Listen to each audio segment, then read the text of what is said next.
বলিউডের অনেক অভিনেত্রী অল্প বয়সে খ্যাতির শিখরে পৌঁছেছেন। শ্রীদেবী, দিব্যা ভারতীর মতো তারকারা নিজেদের প্রতিভার ছাপ রেখে গেছেন। কিন্তু তাদের মধ্যে একজন অভিনেত্রী এমন ছিলেন যিনি শুধু অভিনয়ের জন্য নয়, বরং তার রাগী স্বভাব ও সাহসী ব্যক্তিত্বের জন্য আলোচনায় ছিলেন। নমস্কার বন্ধুরা, ওয়েলকাম টু মাই চ্যানেল। আপনারা দেখছেন এবং শুনছেন গপ্পসপ্প। আমার চ্যানেলটিকে ভালো লাগলে অবশ্যই আমাকে লাইক, শেয়ার এবং কমেন্ট করবেন। তিনি এক জনপ্রিয় অভিনেত্রীর দিদি এবং বলিউডের এক কিংবদন্তি অভিনেতার ভাইঝি। তার আক্রমণাত্মক স্বভাব নিয়ে ইন্ডাস্ট্রিতে অনেক কথা হয়েছে। এমনকি একবার তিনি শুটিং সেটে এক জনপ্রিয় অভিনেতাকে সবার সামনে চড় পর্যন্ত মেরে ফেলেছিলেন। তবে যা সবচেয়ে বেশি চমক লাগিয়েছিল তা হলো তার আবেগের বশে নিজেকেই আঘাত করার বদ অভ্যেস। এই অভিনেত্রী আর কেউ নয়, ফারাহ নাজ।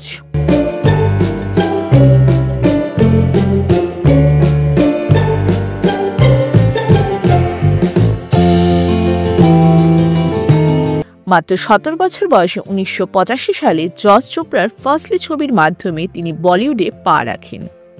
যদিও সিনেমাটি বক্স অফিসে সেরকম সাড়া ফেলতে পারেনি। তারপরে তিনি দ্রুতই পরিচিতি পান।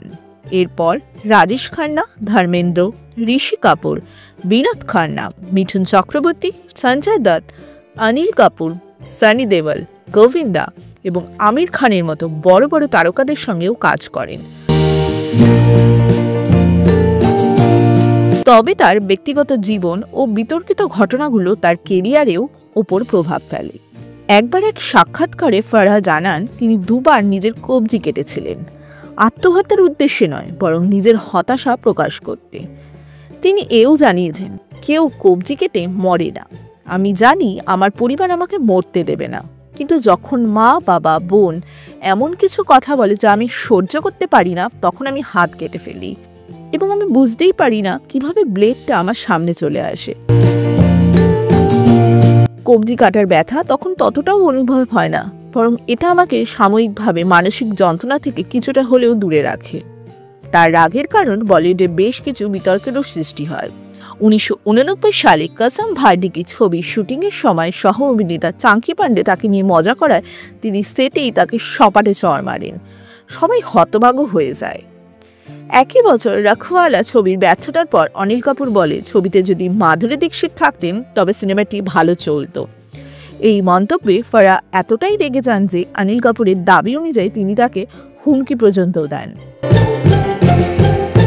कौन थे ये लोग? पता नहीं, मुझे घर जाने की जल्दी थी।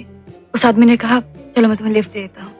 1996 সালে ফারাহ বিয়ে করেন দারা সিং এর ছেলে বিন্দু দারা সিংকে। তাদের এক ছেলেও হয়, ফতেহ রন্ধওয়ালা। জন্ম নেয় 1 বছর পর তাদের বিবাহের, কিন্তু 6 বছরের মধ্যেই তাদের বিবাহ বিচ্ছেদ হয়ে যায়। এরপর তিনি অভিনেতা সুমিত সাইগলকে বিয়ে করেন এবং ধীরে ধীরে বলিউড ছেড়ে দেন। শেষ পর্যন্ত তিনি সম্পূর্ণ ব্যক্তিগত জীবন বেছে নেন এবং বিনোদন জগৎ থেকে নিজেকে দূরে সরিয়ে নেন এবং লাইমলাইট থেকে দূরে তিনি শান্তিপূর্ণ জীবনযাপন শুরু করেন। ধন্যবাদ। तो मेरी मेन स्ट्रगल तो तब चालू हुई। पिक्चर तो मुझे आसानी से मिल गई थी, लेकिन मैं हार्डली 15-16 साल की थी।